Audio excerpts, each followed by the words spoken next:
दोस्तों, SP madam अपनी गाड़ी से कहीं जा रही थीं। तभी अचानक से रास्ते में उसे कुछ भीड़ दिखाई देती है और जैसे ही मैडम उतरकर देखने लगती है तो उसे देखता है कि कुछ लोग एक व्यक्ति पर पिटाई लगा रहे हैं। इसके बाद मैडम उन लोगों को इधर उधर करती है और पीटने वाले व्यक्ति को देखते ही बड़ी हैरान हो जाती है, क्योंकि दोस्तों, वह जो पिटने वाला व्यक्ति था वह और कोई नहीं, उसी का तलाकशुदा पति था, जिससे कुछ दिनों पहले उसका तलाक हो गया था। इसके बाद इस कहानी में कुछ ऐसा होता है जिसकी किसी ने कल्पना भी नहीं की होगी। क्या हुआ था इस कहानी में, इससे आगे पूरी कहानी की सच्चाई जानने के लिए वीडियो को अंत तक जरूर देखें। उत्तर प्रदेश के लखनऊ के अंदर एक लड़का रहा करता है जिसका नाम है राकेश। राकेश के पास ढेर सारी जमीन जायदाद है, रुपए पैसों की उसे कोई भी दिक्कत नहीं है और वह शादी के योग्य भी हो गया है। यानी कि जो कुछ उसे पढ़ाई करनी थी वह पढ़ाई लिखाई तो उसने कर ली है और उसके बाद अब उसकी शादी का समय आ गया है। तो उसके माता पिता उसके लिए लड़की ढूंढते हैं और ढूंढते ढूंढते उन्हें एक लड़की मिल भी जाती है। लड़की का नाम होता है नीत रथु। नीत, जो कि गाजियाबाद की रहने वाली है और पढ़ी लिखी है, उसने ग्रेजुएशन कर ली है और ग्रेजुएशन करने के बाद उसके माता पिता उसके लिए भी शादी के लिए लड़का ढूंढने लगते हैं। तो दोनों के घर वालों को एक दूसरे का रिश्ता पता चल जाता है और उसके बाद दोनों की एक दूसरे से शादी तय कर दी जाती है, क्योंकि नीतू के माता पिता के पास भी ठीक ठाक जमीन जायदाद थी और इधर जो राकेश है उसके पास भी ठीक ठाक जमीन जायदाद है। तो इसके बाद वह लोग दोनों की शादी करा देते हैं और शादी होने के बाद नीतू राकेश के घर में पहुंच जाती है। वहां जाने के बाद अच्छी तरह से राकेश के घर को संभालने लगती है और कोई भी कैसी भी दिक्कत नहीं होती है। नीतू का पति राकेश नीतू से प्यार किया करता है और उसकी हर छोटी मोटी इच्छाओं की पूर्ति किया करता है। इसके बाद एक दिन अचानक से नीतू की एक फ्रेंड, जो कि पढ़ने लिखने में काफी ज्यादा होशियार थी और वह पढ़ लिख कर एक बड़ा अधिकारी बन गई थी, वह उससे मिलने के लिए आती है। और जैसे ही वह उससे मिलने के लिए आती है तो उसके ठाठ बांठ देखकर नीतू के दिल में भी बड़ा अधिकारी बनने की इच्छा जाग जाती है, क्योंकि उस टाइम पर जब वह दोनों पढ़ा करती थी तो नीतू उस लड़की से ज्यादा होशियार थी, लेकिन आज वह एक बड़ी अधिकारी है और नीतू ऐसे ही घर के चूल्हे चौके में रह गई है। तो इस बात को सोचकर वह सोचने लगती है कि क्यों ना मैं भी पढ़ाई लिखाई करूं और पढ़ाई लिखाई करने के बाद मैं भी आईपीएस ऑफिसर बन जाऊं। इसके बाद जब उसकी सहेली वहां से चली जाती है तो वह अपने पति से इस बारे में बात करती है। कहती है कि देखो, यह मेरी सहेली है और यह पढ़ाई लिखाई में मुझसे कमजोर थी, लेकिन आज एक बड़ी अधिकारी है और मैं ऐसे ही घर के अंदर काम धंधा करती हुई रह गई हूं। इसके बाद उसके पति पूछने लगते हैं कि बताओ, फिर तुम क्या चाहती हो? तो वह कहती है कि मैं भी एक बड़ा अधिकारी बनना चाहती हूं, जो कुछ यह कर सकती है वह मैं भी कर सकती हूं। अब इस बात को सुनने के बाद जो राकेश होता है वह उससे कहने लगता है कि यह तो बड़ी अच्छी बात है, लेकिन उसके लिए मुझे माता पिता से आज्ञा लेनी होगी, क्योंकि रुपया पैसा तो हमारे पास काफी है, लेकिन एक पद की कमी थी। अगर तुम बड़ा अधिकारी बन जाती हो तो उस कमी की भी पूर्ति हो जाएगी। ऐसा कहकर राकेश नीतू की बात मानने के लिए तैयार हो जाता है और नीतू भी इस बात को सुनकर बड़ी खुश हो जाती है, क्योंकि उसकी सास उसे बधाई प्यार किया करती थी और वह सोचती है कि सास तो मना करेगी नहीं और ना ही ससुर जी माना करेंगे। इसके बाद जब राकेश एक को अपने माता पिता से पूछ बैठता है कि मैं नीतू को पढ़ाना चाहता हूं, तो उसकी मां की भौं चढ़ जाती है। लेकिन जब बेटा बताता है कि मैं भी यही चाहता हूं कि वह पढ़ाई लिखाई करे और पढ़ लिख कर एक बड़ा अधिकारी बने, तो मां को मजबूरन अपने बेटे का कहाँ मानना पड़ता है, क्योंकि राकेश अपने घर की इकलौती संतान है और वह लोग किसी भी तरह से उसे परेशान नहीं देखना चाहते। इसी वजह से मां भी कह देती है कि कोई बात नहीं बेटा, अगर ऐसी बात है तो यह पढ़ाई लिखाई कर लेगी, घर का काम ही कितना है, उसे मैं अपने आप कर लिया करूंगी। ऐसा कहकर माता पिता ने इस पढ़ाई लिखाई को करने की अनुमति दे दी थी और राकेश नीतू से पढ़ने लिखने के लिए कहने लगता है। इसके बाद जब नीतू कोचिंग के लिए बोलने लगती है तो राकेश उसकी इस बात के लिए भी एग्री हो जाता है और कहता है कि ठीक है, अगर ऐसी बात है तो बताओ कौन से कोचिंग सेंटर में तुम्हें एडमिशन लेना है और इसके लिए कितना पैसा खर्च आएगा। यह बात देखकर नीतू अपने पति से और भी ज्यादा प्यार करने लगती है, क्योंकि वह किसी भी बात के लिए उसकी के मना नहीं करता है और वह सोचने लगती है कि ऐसा जीवन साथी मिलना बड़ा ही मुश्किल है। इसके बाद जो राकेश होता है, नीतू का एक कोचिंग में एडमिशन करा देता है और उसे पढ़ने लिखने के लिए छोड़ देता है। घर का पूरा काम सास किया करती और नीतू वहां पर रहकर पढ़ाई किया करती। धीरे धीरे समय बीतता है और समय के साथ साथ 1 साल व्यतीत हो जाता है। लेकिन इस बार जब नीतू ने एग्जाम दिया था तो पहली बार में ही वह रह गई थी और उसका प्री एग्जाम तक भी क्वालिफाई नहीं हुआ था।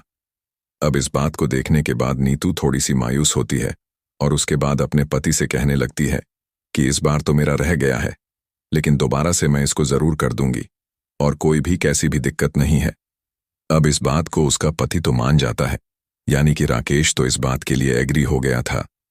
लेकिन जो नीतू की सास थी वह कहने लगती है कि इस तरह से कैसे होगा, मैं कब तक घर का काम करूंगी बहू, यह तेरे बस की पढ़ाई लिखाई नहीं है। अगर तू इसमें थोड़ा बहुत भी करती तो हम मान लेते, लेकिन यह चीज तुझसे नहीं हो पाएगी। नहीं तो अपनी सास से रिक्वेस्ट करने लगती, कहती कि माँ जी आप चिंता मत करो, इस बार में मैं पक्का कर दूंगी। मैंने खूब सारी मेहनत की है और जब मेरी सहेली कर सकती है तो मैं इस टेस्ट को क्यों नहीं कर सकती। दरअसल नीतू को पढ़ाई छोड़े हुए 2 साल हो गए थे और इन 2 सालों के गैप की वजह से ही उसके साथ यह सब कुछ हो रहा था। इसके बाद जैसे तैसे करके वह अपने ससुराल वालों को मना लेती है और दोबारा से इस टेस्ट की तैयारी करने लगती है। इधर जो पति राकेश होता है वह कहता है कि नीतू यह लास्ट बार है, अगर इस बार में होता है तो ठीक है, उसके बाद फिर तुम घर का काम धंधा ही देख लेना, उसके बाद तुम्हें यह टेस्ट करने की जरूरत नहीं है। नीतू इन सभी बातों के लिए हामी भर लेती है और धीरे धीरे 1 और साल बीत जाता है। अब जैसे ही दूसरे अटेम्प्ट के प्री एग्जाम का रिजल्ट आता है तो नीतू को पता चलता है कि उसने प्री एग्जाम क्वालिफाई कर लिया है और उसके बाद अब उसे मेन की तैयारी करनी थी। इसके बाद नीतू मैन की तैयारी करने लगती है और उसके पति उसे और भी ज्यादा अप्रिशिएट करने लगते हैं। कहते हैं कि शाबाश नीतू, मेरे हिसाब से तू उसे जरूर कर लेगी और ये दूसरा एग्जाम भी तू आराम से क्वालिफाई कर लेगी। इसके बाद जैसे ही मैच का रिजल्ट आता है तो एकदम से राकेश की उम्मीदों पर पानी फिर जाता है और इधर जो नीतू होती है उसे भी निराशा का सामना करना पड़ता है, क्योंकि इस एग्जाम में नीतू क्वालिफाई नहीं कर पाई थी और उसका सपना उसे टूटता सा दिखाई देता है। लेकिन नीतू ने जो मेहनत की थी उस मेहनत को देखकर नीतू सोचती है कि अगर एक बार और मैं इसको करूंगी तो इसको जरूर से क्वालिफाई कर लूंगी और इस बारे में वह अपने पति से बात करने लगती है। लेकिन इस बार उसका पति उसे साफ साफ मना कर देता है और कहता है कि नहीं नहीं, तू ऐसा नहीं होगा, घर वाले भी खिलाफ है, उनके खिलाफ जाकर मैंने एक मौका तुझे दे दिया है, लेकिन इसके बाद मैं अब तुम्हें मौका नहीं दे सकता। इस बात को सुनने के बाद नीतू को यह बात बुरी लगती है और कहने लगती है कि नहीं राकेश, मैंने बहुत ज्यादा मेहनत की है और मैं तो इसे एक बार करके रहूंगी। अब जब राकेश की बात नीतू नहीं मानती है तो उसके बाद राकेश को गुस्सा आता है और वह चिल्लाकर नीतू से कहने लगता है कि अब मैंने तुमसे कह दिया ना, इसे बंद कर दो, तो तुम्हें बंद ही कर देना चाहिए। लेकिन अब तक नीतू के ऊपर इस बात का जुनून सवार हो गया था कि वह कैसे भी करके इस टेस्ट को क्लियर करेगी और एक बड़ा अधिकारी बनेगी।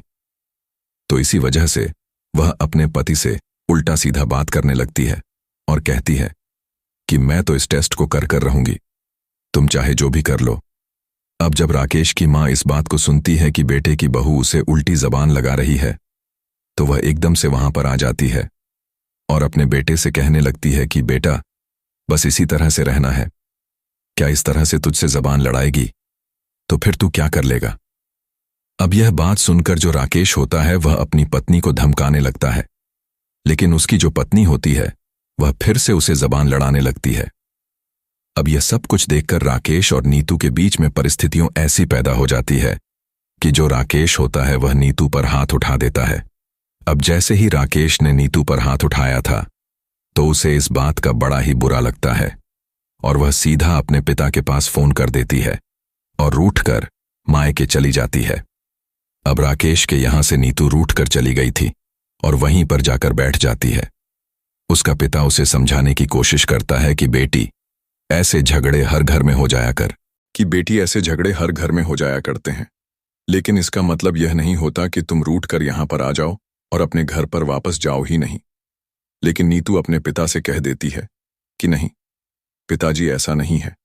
दरअसल मैं इस पढ़ाई को करना चाहती हूं।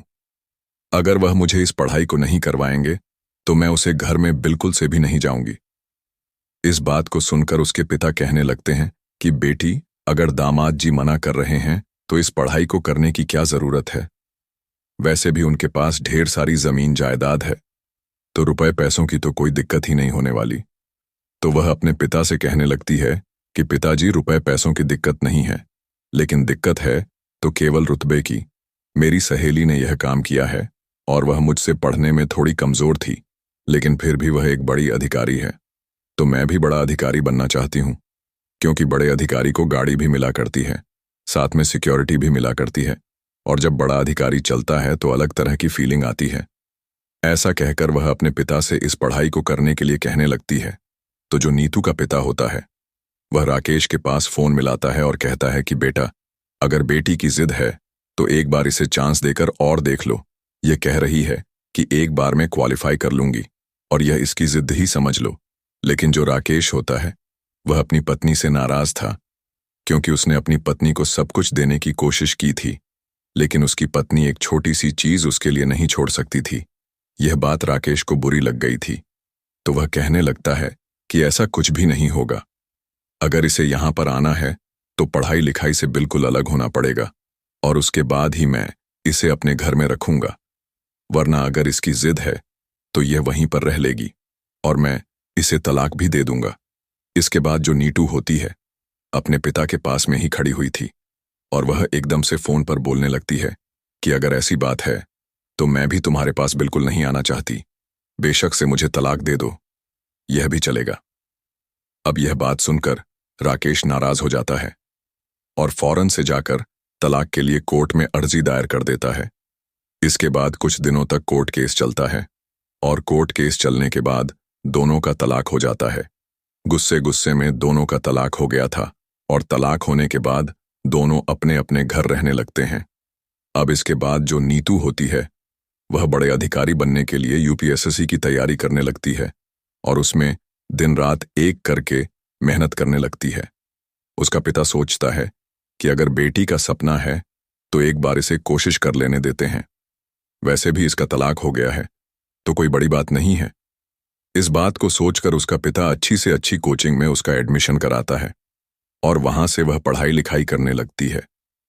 धीरे धीरे समय बीतता, और समय के साथ साथ इस बार नीतू का यूपीएसएससी का टेस्ट क्लियर हो जाता है। उसको एक आईपीएस ऑफिसर का कैडर मिलता है, और इस बात को देखकर वह बड़ी खुश होती है, क्योंकि उसका सपना पूरा हो गया था, जिस सपने को वह काफी दिनों से जीना चाहती थी।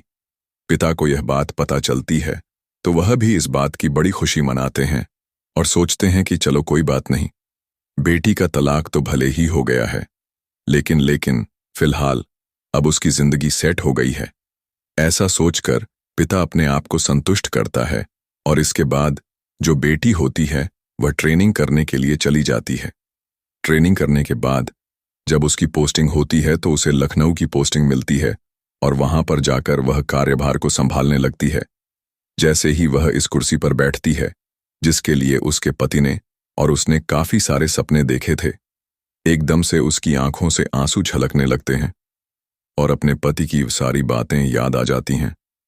जब वह अकेले में उससे कहा करता था कि जब तुम बड़ी अधिकारी बन जाओगी तो देख लेना, चारों तरफ लोग मेरी वाहवाही करने लगेंगे और सभी लोग मुझसे डरा करेंगे। इस बात को कहते हुए कभी वह दोनों एक दूसरे से टटोल किया करते थे। लेकिन आज जब यह कामयाबी उसके पास है तो आज उसके पति इसमें साथ नहीं है, और यह बात सोचकर उसकी आंखें नम हो जाती हैं। लेकिन फिर वह सोचने लगती है कि जो कुछ हो गया है अब उसको बार बार सोचने से क्या फायदा। यह तो एक ऐसी चीज है जिसमें ना तो मेरी चल सकती और ना मेरे पति की चल सकती। ऐसा सोचकर जो नीतू होती है वहीं पर अपना मेहनत और ईमानदारी से काम करने लगती है, और धीरे धीरे समय बीतने लगता है। अभी उसको ज्वाइन करे हुए लगभग 2 से 3 महीने हुए थे, और 2-3 महीने बाद एक दिन जब वह अपने ऑफिस से अपने निवास स्थान के लिए जा रही थी, तभी अचानक से रास्ते में एक सरकारी लेकिन वह घायल व्यक्ति वहीं पर पड़ा हुआ था। अब जैसे ही एसपी साहिबा की नज़र उस घायल व्यक्ति पर पड़ती है तो एकदम से भौचक्की रह जाती है, क्योंकि घायल व्यक्ति और कोई नहीं, वही राकेश था जिससे उसका काफी दिनों पहले तलाक हो चुका है। और आज यहां पर इस तरह की हालत में इसके बाद नीतू के दिमाग में चलने लगता है कि यह इस तरह से कैसे है, और वह सोचने लगती है कि कहीं ऐसा तो नहीं यह शराब वगैरह पीने लगे हो और इसी वजह से इनकी ऐसी हालत हो। तो इसके बाद में उसके पास जाती है और उससे बात करने की कोशिश करती है, लेकिन ज्यादा पिटाई की वजह से वह बेहोश हो गया था और नीतू उसे उठाकर वहीं के सरकारी हॉस्पिटल में भर्ती करा देती है। जब तक उसका इलाज चलता है, नीतू बाहर ही बैठी रहती है और वहीं पर उसका वेट करती रहती है। लगभग 3 घंटे के बाद उसे होश आता है, और जैसे ही उसे होश आता है तो डॉक्टर साहब उसे बताते हैं कि उसे होश आ गया है, जिसको आप यहां पर लेकर आई थी। इसके बाद नीतू अंदर जाती है और अंदर जाने के बाद उससे बात करने लगती है। कहती है कि राकेश, तुम्हारी हालत ऐसी कैसे हो गई? आखिर क्या हुआ है तुम्हें? और वह लोग कौन थे और किस वजह से तुम्हें पिटाई लगा रहे थे? अब जब राकेश देखता है कि सामने और कोई नहीं, नीतू है, और वह भी सरकारी अधिकारी बन चुकी है, क्योंकि फिलहाल नीतू ने अपनी वर्दी पहन रखी थी।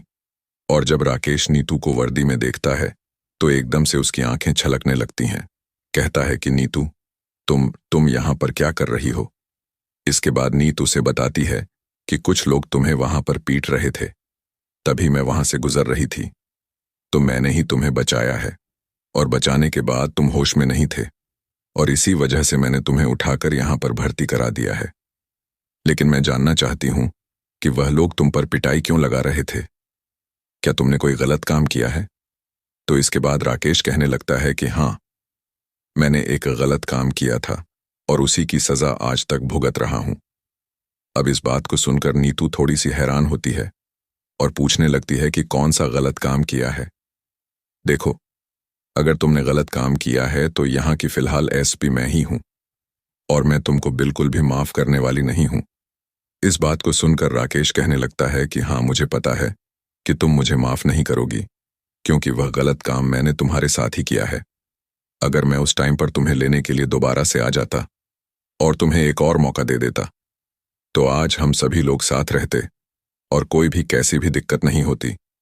इस बात को सुनकर नहीं तो थोड़ी सी गहन सोच विचार करने लगती है और सोचने लगती है कि राकेश के माता पिता को तो कुछ नहीं हो गया, जिस वजह से इसको पिटाई लग रही थी, तो पूछने लगती है कि राकेश क्या हुआ है?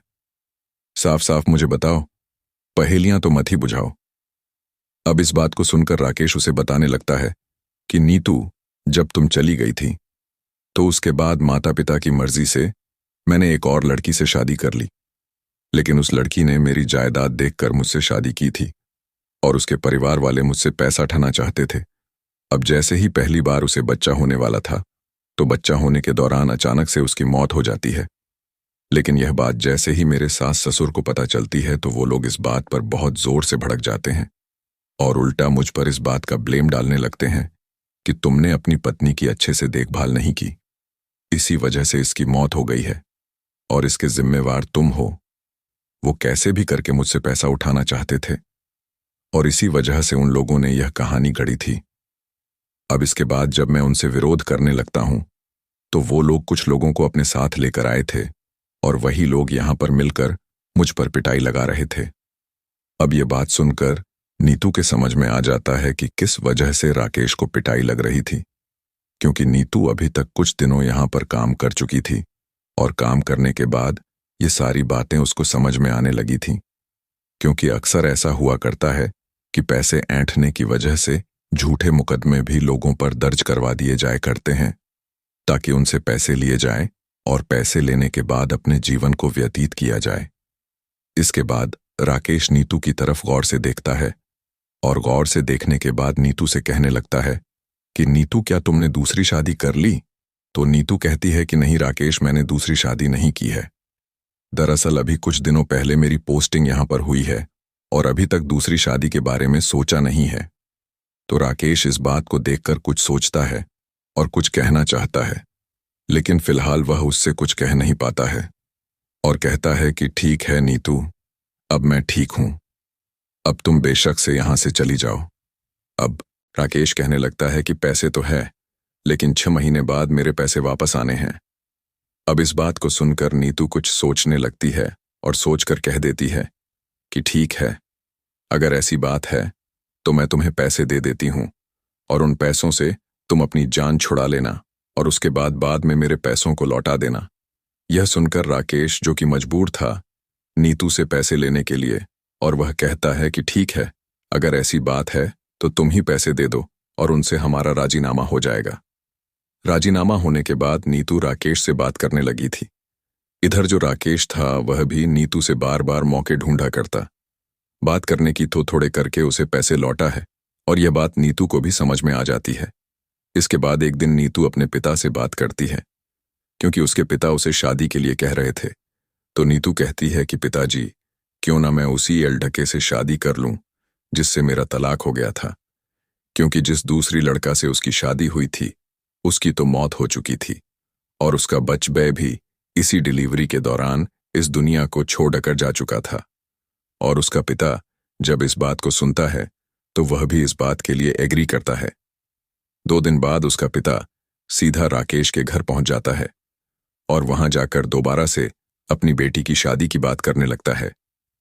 राकेश जब यह बात सुनता है तो एकदम से अपने माता पिता से इसलिए हामी भर लेता है, कहता है कि मैं भी यही चाहता था, लेकिन जो कुछ भी हमने नीतू के साथ किया है उस वजह से मैं उनसे कह नहीं पा रहा था।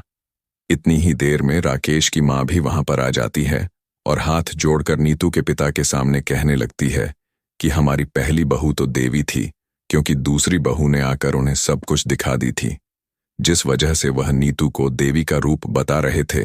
इसके बाद दोनों की बातें तय हो जाती हैं। बातें तय होने के बाद दोनों की दोबारा से शादी हो जाती है। शादी होने के बाद अब दोनों एक दूसरे के साथ हंसी खुशी अपना जीवन व्यतीत कर रहे हैं और अब उस घर के अंदर पैसे के साथ साथ एक सरकारी पोजीशन भी है, जिसकी वजह से सभी लोग राकेश की गांव में इज्जत करने लगते हैं। जिनको भी इस बात के बारे में पता चलता है कि इस तरह से हुआ था तो लोग बड़ा ही आश्चर्य मानते हैं कि इस तरह से कैसे हो गया और ये चीज होना लाजमी नहीं था। तो दोस्तों, ये थी आज की कहानी। आपको कैसी लगी कमेंट बॉक्स में बता देना। बाकी वीडियो अच्छी लगी हो तो वीडियो को लाइक और चैनल को सब्सक्राइब जरूर करें, ताकि हमें थोड़ा सा हौसला मिले। आप लोगों के लिए ऐसे अच्छे अच्छे वीडियो बनाने के लिए इन कहानियों को सुनाने का उद्देश्य किसी को परेशान करना बिल्कुल भी नहीं है। ये कहानी आपको इसीलिए सुनाई जाती है ताकि आप लोग इन कहानियों में से कुछ ना कुछ सीख सके और अपने जीवन में उस चीज को अप्लाई कर सको।